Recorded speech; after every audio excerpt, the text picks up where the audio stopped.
Welcome to the Salt Strong Podcast, disrupting fishing entertainment as you know it. Prepare to laugh. Prepare to get to know fishing legends in a whole new and unfiltered way. And on occasion, you might even learn a thing or two about fishing. Here's your host, Joe Simons. Like diamonds. Hey guys, welcome to this week's podcast. This was a webinar Luke and I did a while back, completely forgot to share it. And it's really, really good. We talk all about the simple ways that we're using both smart fishing spots, certain lures, and even things we're looking for on the water to find redfish, one, and then how to catch them with lures. Really, really cool tips in here. Also, if you haven't been to the new fishstrong.com store, check that out. The entire thing was redone, completely new facelift. You'll see some new products, depending on when you see this or hear this. There's also the Otis 2500. That's the new spinning reel. I know the first round went really, really fast, but we have some more coming. So that's all at fishstrong.com. Finally, if you're listening to this on some sort of podcast application, we also will have this on YouTube if you want to see the video version, but still very helpful to hear it through the eardrums, if you will. But also, if you do want to see it visually, we will have it at YouTube or at our blog over at saltstrong.com. Enjoy. How to find the best redfish spots anywhere in America in 30 minutes or less. Hey, everybody, Joe Simons. Hey, Luke Simons. Salt Strong Bros. So pumped that you are here. We are going to share some of our best tips on consistently catching redfish with nothing but little artificial lures in your neck of the woods in 30 minutes or less. Before we get into a couple case studies, let's talk about kind of the big problem and why we are all here. I believe ultimately we're here because we want more pictures like this guy over here on the left, holding awesome redfish, right? Catching big redfish, upper slot redfish on nothing but an artificial lure and doing it on a consistent basis, right, Luke? I mean, that is the ultimate goal. We're here because we love fishing. We want to maximize our time, and we want to be able to go out there with confidence and catch big redfish like that and load up our phone with a ton of awesome redfish pics, right? Absolutely. Yeah. It's rare now when we can fish for 8 hours like we used to back in high school. And so we want to be able to just maximize our time in the water. If we just have a 2-hour span, we can go out and confidently catch quality redfish like this without having to bother with live bait. Yes, of course, you can still use live bait, but we're going to focus on finding the fish as quickly as possible. Yeah, but before we get into these case studies, let's talk about the problem. It can really be told in the story about the hunter and the hares. And this guy is going out to hunt. He's walking out there and he's looking around. He's got his shotgun ready, and all of a sudden he hears something coming in the woods behind him, and he's kind of a little bit freaked out because something's coming like really, really fast. And he looks over behind his left shoulder, and all of a sudden this hare is flying by him as fast as he can. And he's watching like almost in disbelief, like before he can give his shotgun out. And he's watching this rabbit fly by him and then runs into a tree right in front of him. The rabbit hits the tree so hard, it breaks the rabbit's neck. The rabbit's out cold like this. And the hunter's just looking around like you probably would be like, what the heck happened? He walks up, the rabbit's dead as a doornail, and he takes it home without even having to fire a shot and feeds his family. Man, what a lucky day, right? But here's the problem. That hunter, on his very next trip, guess what he does? He goes back to that same tree, that same area where he just watched this rabbit kill himself on accident, and he waits for a rabbit to do the same thing again. And then nothing happens, of course. He does it the next trip, same thing. He keeps going back. And for years, this hunter, even though he still kind of knows in his head he probably shouldn't do that because maybe it was just a freak incident, he keeps going back to the same tree as his first spot over and over and over again, just kind of hoping and praying that rabbit might do the same thing again. And I tell you that story because that was Luke and I. That's like most anglers, honestly. We have that really one good catch or that one epic day in that one spot. And guess what we do? We keep going back to that same spot over and over and over again, never really thinking about, hey, why did that rabbit do that? Maybe that was a freak incident. Maybe it will never happen again in 20 more years. And yet we keep going to these same spots, hoping and praying that the fish are going to show up again. But most of us don't take into consideration the trends and all the things that we're going to show you on this webinar, right, Luke? I mean, that was us. That we obviously weren't hunting rabbits, but we were hunting redfish and trout and snook. And we had that same thing where we'd sit there and scratch our heads at those same 5 spots, wondering why they didn't show up that day. Yeah, I remember like Dennis Oss took us out one day and we caught a slam, and he showed us the spot in the area that we fish a lot. It was near Boca Grande. And we were so happy. We're like, finally, we have a spot where we can catch a slam. And so like, we thought our problems were over. And so exactly what we just described, we just went back to that same spot every trip. Every time we went down to that area, we hit that spot. And not once did we catch a slam there for like the next 30 visits. It's all about choosing spots based on the conditions. That is the missing link, and it's less about spots, it's more about the conditions that make a certain spot good or not so good. Which is what we're going to solve for you today. So it's all about being this guy holding the redfish and not about being the hunter and the hare. So here are the 3 case studies. One, we're going to talk about how to find endless amounts of redfish from the comfort of your home using some cool technology.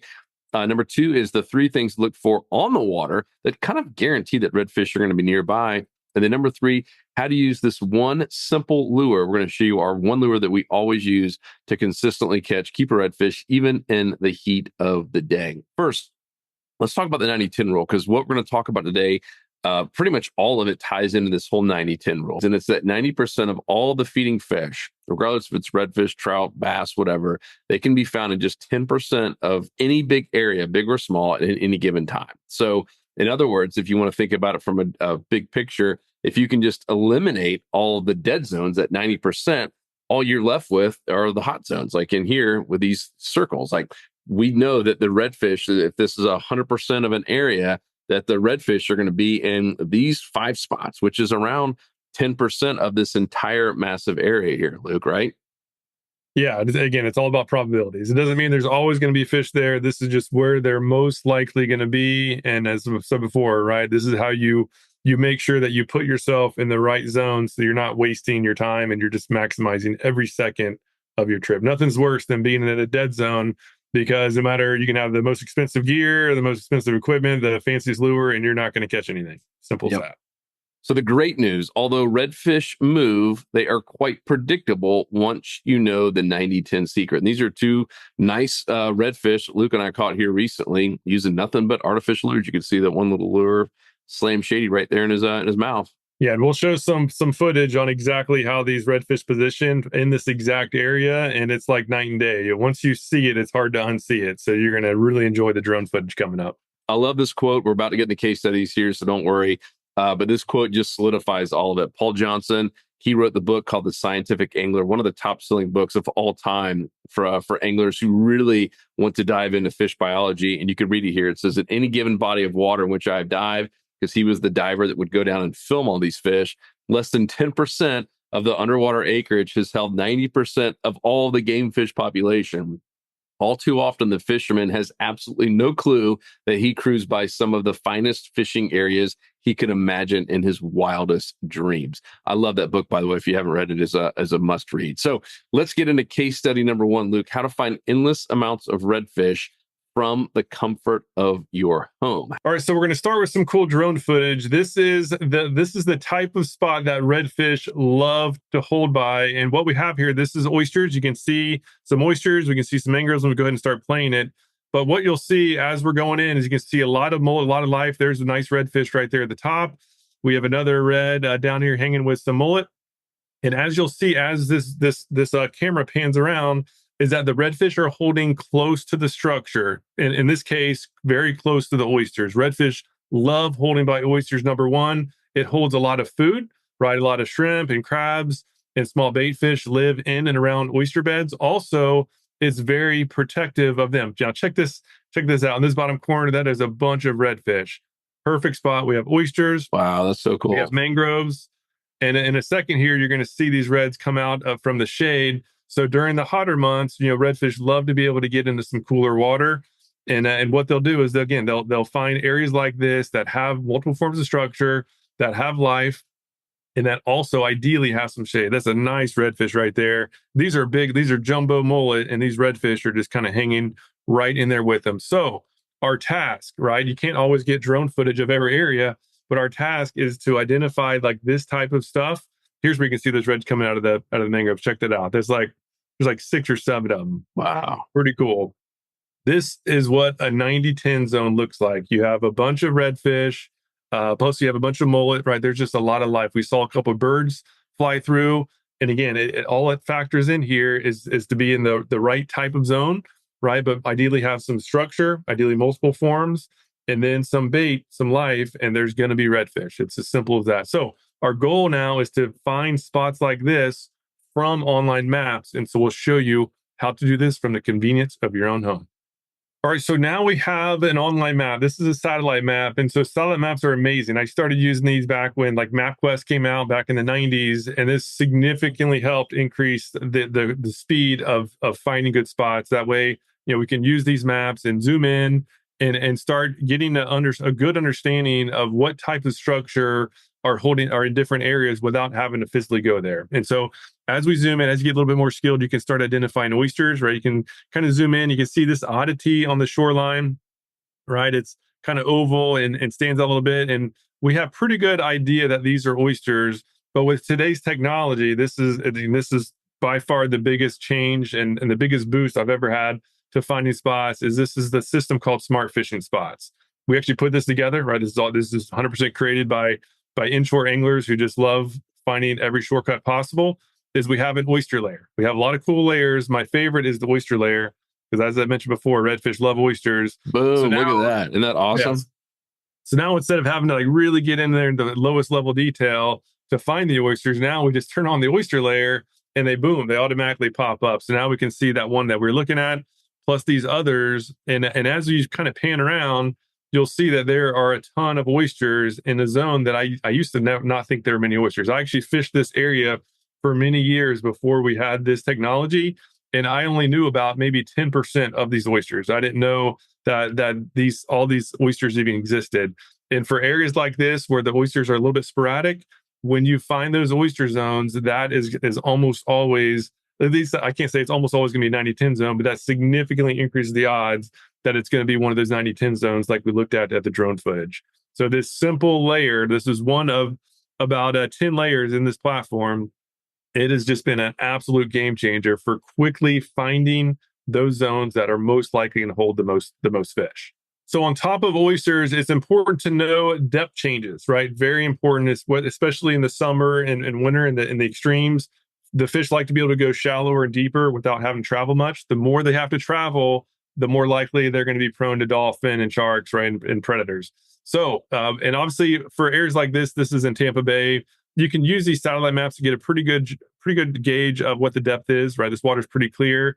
But if you're in areas that doesn't have clear water, this is a Jacksonville example. What you'll find is that it's hard to use online maps to really know exactly how deep it is. And that's where another very important and helpful layer comes in.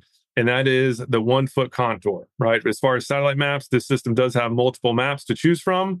But with this 1 foot contour, we can go from not really having any idea, how the depth is, to now knowing with actually really good accuracy exactly how deep it is. And especially again, winter, summer, these fish really like to hold and around docks, right? You have that shade, you have that deep structure. As the water is either really cold or really hot, fish just naturally gravitate towards deeper water.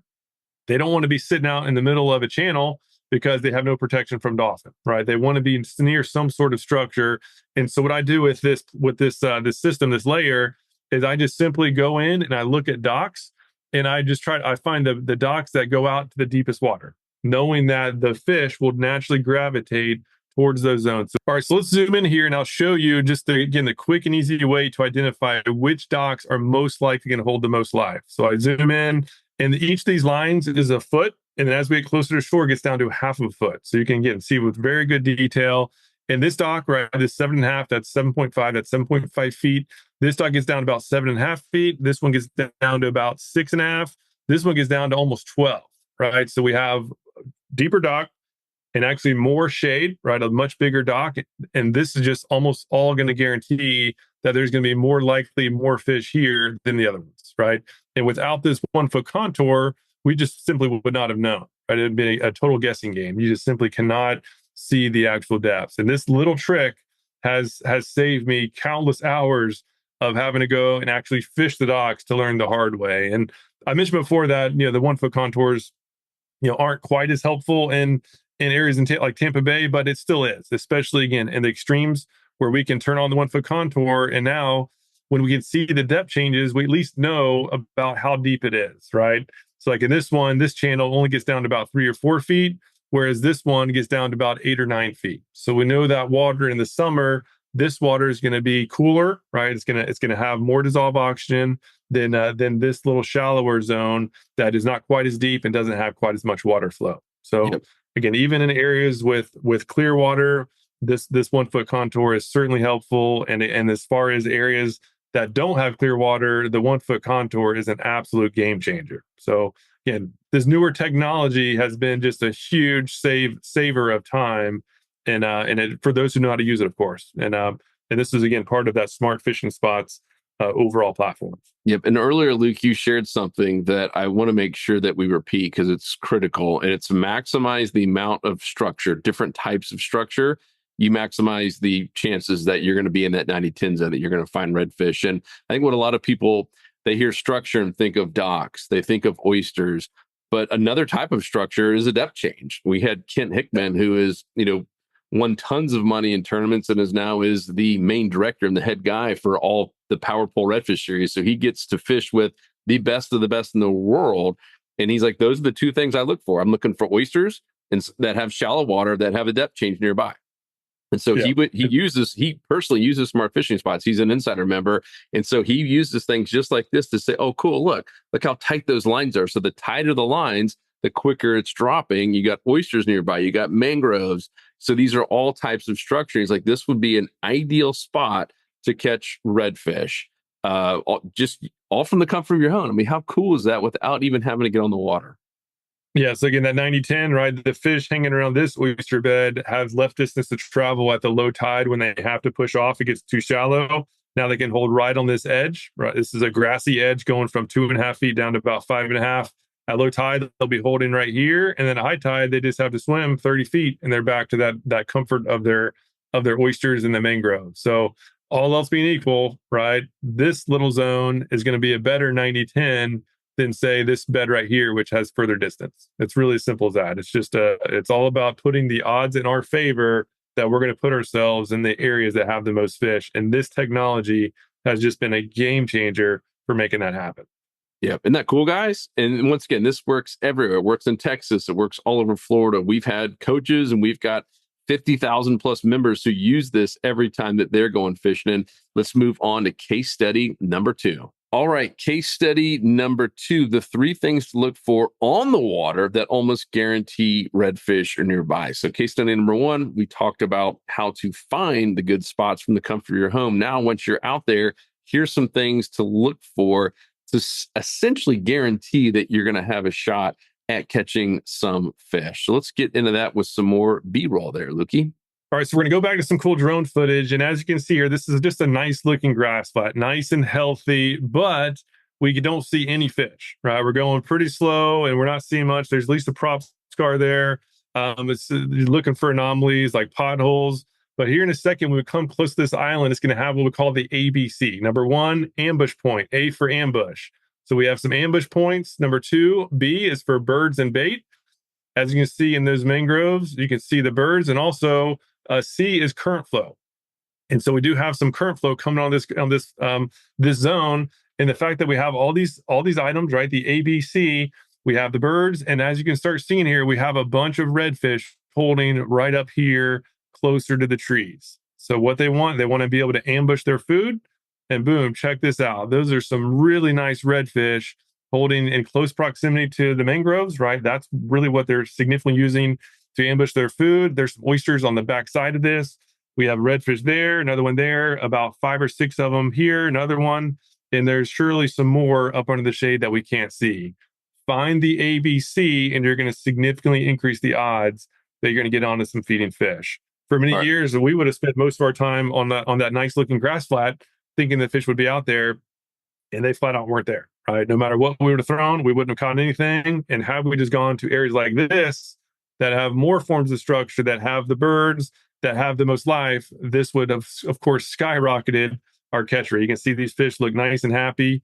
But most importantly, there's just a bunch of them down there. If you fish zones like this consistently, you're going to be catching fish consistently. It's as simple as that. Yeah, so let's recap that. So the ABC ambush, we're talking about structure, right? Maximize the structure, maximize the amount of opportunities you're probably going to get. And then what is B? Birds? Yeah, these are for birds and bait, right? So the fact that birds are there means there's likely some bait fish, or if you just see bait fish directly, that's good as well. So birds and bait, that is the second one. Let's talk about one of our favorite birds, just seeing a white egret on the shoreline. And there is a difference between just seeing a bird and seeing a bird that is in hunting or feeding mode, right? Obviously, if you see a bird that is, I mean, you can tell the difference, right? When one's just kind of chilling and versus one that is, you can see it's poised and it's going in like super stealth mode. That means there is absolutely 100% bait nearby. They don't just do that for the fun of it. Yeah, so any birds is good, right? That's cool to see birds. Like even right here, these are some birds that they're roosting, right? They're up in the trees. They're not actively feeding. So this isn't the best sign of just seeing this type of bird. When you see an egret or really any bird for that matter, any wading bird that's actually in the water or right next to it with their head held up real high and not moving, then they're in hunting mode. That almost guarantees there's going to be a lot of food there. These birds, they have this view everywhere, right? So they're obviously not going to put themselves in the air without any life. So those birds are extremely good about finding the areas with the most life. And whether it's egrets, even spoonbills, pelicans, as long as they're diving near some structure, right, they're going to be feeding on the exact same prey that the redfish are feeding on as well. So when you find those birds, that's basically nature letting us know, like flagging the areas that are most likely going to have the most food. And as long as that food is holding near structure, like what we have here, bunch of structure, if that food is holding near the structure and we have some current flow, that automatically gives us the ABC, which significantly increases the odds that will be in the 90-10. Isn't that awesome, guys? Hopefully you're finding this as helpful as I did the first time I saw it. Let's move on to case study number 3 now. All right, case study number 3, how to use this one simple lure to consistently keep a redfish even in the heat of day. Luke, let's have you go full on, and I'll do a stop share here so we can see you. And I think the first thing that I want to share is the power of one. And what I see so many people doing wrong, including what we did, is we bought all this different tackle and we try to, like, every third cast, try something new until it would work. And the best advice I ever received was, instead of doing that, is to focus on one lure and becoming an expert at it before you even try anything else. So that's what we want to focus on right here. Yeah, and soft plastics was just the biggest aha moment that I ever had. I used to always I'd use everything. I had a tackle store of lures. I just watched TV shows, read the magazines, and I got everything that they were recommending, thinking that my issue was lures, and it wasn't. I just wasn't in the 90-10 zone. It was really simple as that. It was all me. It wasn't my lures. It wasn't the fact that I started buying like the $200+ reels. It wasn't that. It was I just wasn't in a good spot. And once I just focused on simplicity and finding just a basic lure that flat out catches fish, this is really what I've come to just trust. Even now that I still test lures. Part of my job is testing lures, so I still have a ridiculous amount. But when I'm going and explore new areas, I literally just put my trust in something simple like this. We call it the Slam Shady 2.0. It's a 3.5 size paddle tail, super easy to rig. The coolest part about it is that it can be rigged weedless like this. This is what I use in those spots that we just looked at, where there's oysters, there's seagrass, skipping up under mangroves, where we need to be tight to structure while being weedless. You can see this hook point is just right up against the lure. It's very tough to get snagged, but when the fish strikes, it exposes the hook and has a really good hookup ratio. This is really responsible for most of my redfish catches throughout the seasons. But this same lure, right, if they're holding in deeper water, I can get this same lure, the same tail, and just rig it on a jig head. Now I'm able to get down to the 3 to 6 foot depths where I'm fishing like those docks. Skipping this up under docks is great. If the fish are, if it's really cold or really hot, those fish will be on the deepest oysters they can find or the deepest structure.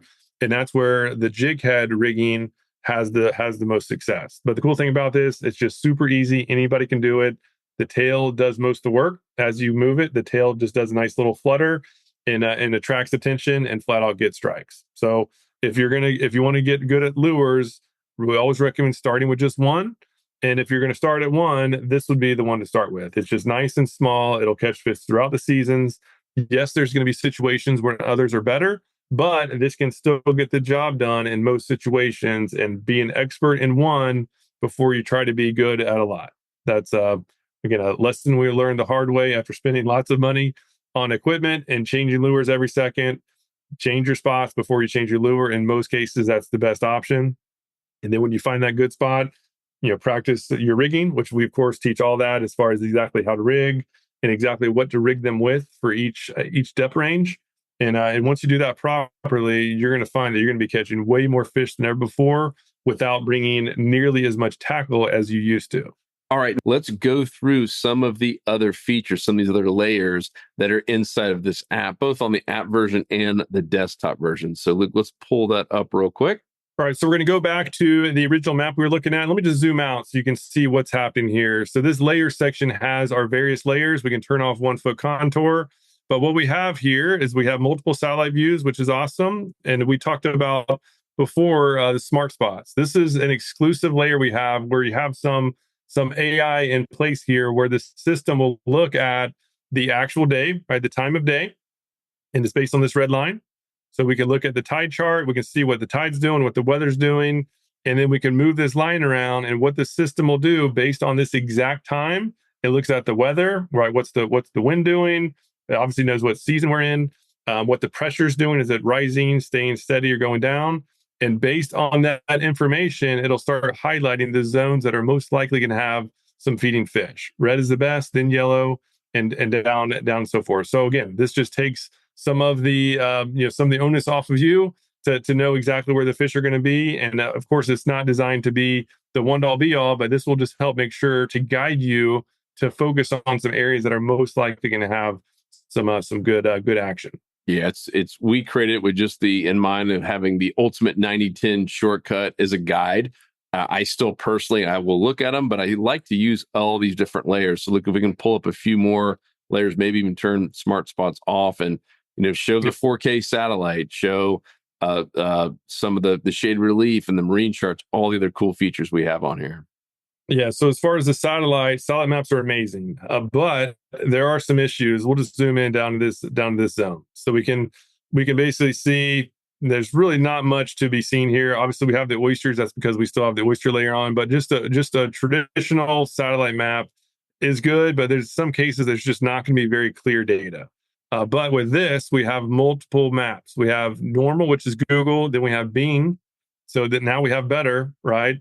But now we have this. We also have it's called a high res.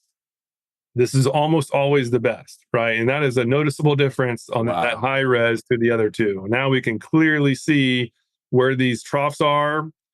These get down to probably 10 feet of water. This bay is probably 5 or 6. But with very good clarity, we can now see exactly what's happening down there on the bottom. Where if you're just using Google, right, you don't have nearly as much insight. Yeah, this is night and day. Like the this high res looks like nighttime. Yeah, the high res is considered the 4K. So you click that on. I mean, it's wild. Like zoom in down that little oyster island, or that I assume there's some oysters up there, Luke. A little bit north. I mean, it is crazy the clarity that we have on this. I mean, how cool is this? It's like being able to see underneath the water. Yeah, so here you can actually see some oysters poking out, right? So you get some crystal clear visibility. This has been a total game changer as well. Yeah, that would cost you thousands just to get that in and of itself nationwide, like we have it. While we're talking about seeing underwater, let's look at the shaded relief too. I know there's a channel nearby we can show kind of the power of this shaded relief. Yeah, shaded relief is just another way to see the depth changes, and so this is very helpful. Again, you can see this is the shipping channel going through here. You can see some man-made channels going into the backwaters. So again, this just helps you to visually see. Like this is probably riprap where they dug the channel out and they dumped some limestone. And so in some areas we have another thing called the high res. So the high res shaded relief. This is really, really cool. This isn't for everywhere, just so you know, but in some zones, you can start getting in and you can see high res data on exactly what's happening on the bottom. So you can see that like this is a 40 over 40 feet of water, and you can see with clarity exactly what the bottom's doing. You can see some rocks. They've even found some sunken boats and some ledges. Like here's some sort of anomaly right there. We'll let it render. But yeah, so for some zones, I went too far. For some zones, you can see this high res bottom. But again, this is just one of many different layers to really focus on and test out. Yeah, we found some awesome snapper holes and grouper holes and hidden structure that we had passed over many times and had no idea it was there. It is so cool.